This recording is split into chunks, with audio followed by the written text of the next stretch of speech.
There are many planets that are similar to Earth in some ways, but none that are exactly like our home planet. Scientists have found over 4,000 exoplanets so far, and some of them are in the habitable zone of their stars, which means they could have liquid water on their surface. However, there are other factors that affect a planet's habitability, such as its atmosphere, geology, and star activity. Here are some planets that are considered to be the most Earth-like exoplanets discovered to date. Gliese 667 cc. This planet is about 4.5 times as massive as Earth and orbits a red dwarf star 22 light-years away. It has a 28-day year and receives about 90% of the sunlight that Earth does. However, it may be too close to its star and suffer from flares and tidal locking. Kepler 22b. This planet is about 2.4 times as big as Earth and orbits a Sun-like star 600 light-years away. It has a 290-day year and receives about 70% of the sunlight that Earth does. However, it is unclear if it is rocky, liquid, or gaseous. Kepler 69c. This planet is about 1.7 times as big as Earth and orbits a Sun-like star 2,700 light-years away. It has a 242-day year and receives about 80% of the sunlight that Earth does. However, it may be too hot for life and have a runaway greenhouse effect. Kepler 62f. This planet is about 1.4 times as big as Earth and orbits a red dwarf star 1,200 light-years away. It has a 267-day year and receives about 41% of the sunlight that Earth does. However, it may be too cold for life and have a thick ice layer. Kepler 186f. This planet is about 1.1 times as big as Earth and orbits a red dwarf star 500 light-years away. It has a 130-day year and receives about 32% of the sunlight that Earth does. However, it may also be too cold for life and have a low atmospheric pressure. Kepler 442b. This planet is about 1.3 times as big as Earth and orbits a red dwarf star 1,100 light-years away. It has a 112-day year and receives about 70% of the sunlight that Earth does. However, it may have a high eccentricity and experience extreme seasons. Kepler 452b. This planet is about 1.6 times as big as Earth and orbits a Sun-like star 1,400 light-years away. It has a 385-day year and receives about the same amount of sunlight that Earth does. However, it may be too old for life and have a depleted atmosphere. Kepler 1649c. This planet is about 1.06 times as big as Earth and orbits a red dwarf star 300 light-years away.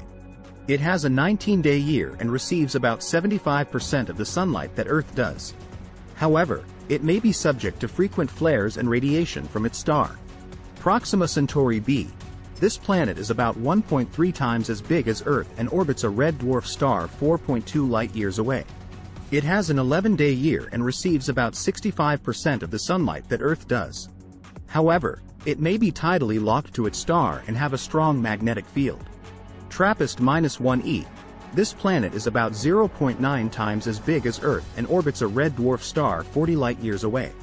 It has a 6-day year and receives about 60% of the sunlight that Earth does. However, it may have a volatile climate and an unstable orbit. As you can see, none of these planets are perfect matches for Earth, but they are still fascinating worlds to explore and learn more about.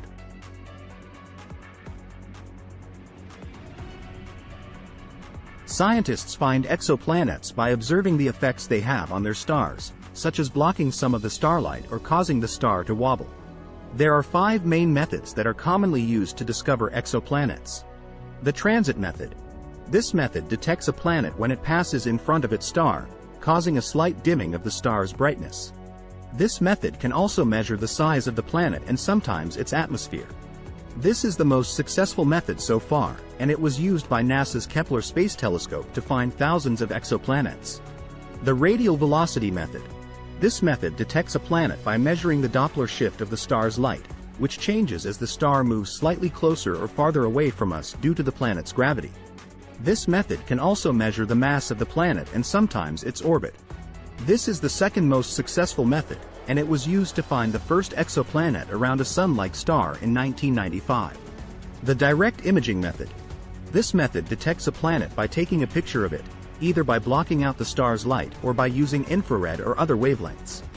This method can also measure the temperature and composition of the planet. This is a very challenging method, and it has only been used to find a few exoplanets so far. The microlensing method. This method detects a planet when it acts as a gravitational lens, bending and magnifying the light of a distant background star. This method can also measure the distance and mass of the planet. This is a rare and random method, and it has only been used to find a few exoplanets so far. The astrometry method. This method detects a planet by measuring the precise position of the star in the sky, which changes slightly as the planet orbits around it. This method can also measure the orbit and mass of the planet. This is a very difficult and sensitive method, and it has only been used to confirm one exoplanet so far. These methods have different advantages and limitations, and they often work together to confirm and characterize exoplanets.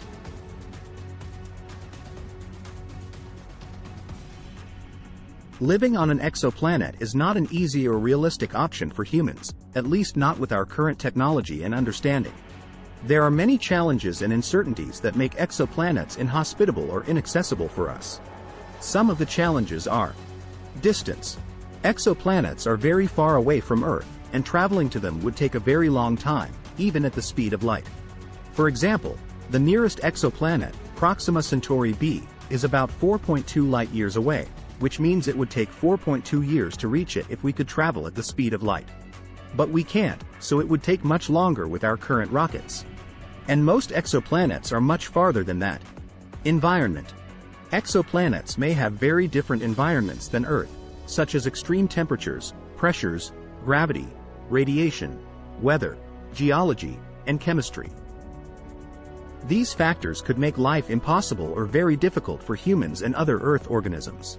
For example, some exoplanets may be too hot or too cold for liquid water to exist, which is essential for life as we know it. Some may have toxic or corrosive atmospheres or no atmosphere at all. Some may have frequent volcanic eruptions, earthquakes, or storms. Some may be tidally locked to their stars, meaning one side is always day and the other is always night. Life. Exoplanets may or may not have life on them, and if they do, it may be very different from life on Earth. Life on exoplanets could be based on different elements, molecules, or structures than life on Earth. It could also have different forms, functions, behaviors, and interactions than life on Earth. Life on exoplanets could be beneficial, neutral, or harmful to humans and other Earth life. For example, some exoplanets may have microbes that could cause diseases or allergies in humans. Some may have plants or animals that could be poisonous or predatory to humans. Some may even have intelligent or technological life that could be hostile or friendly to humans. Some of the uncertainties are: detection. Exoplanets are very hard to detect and study from Earth, because they are very faint and small compared to their stars.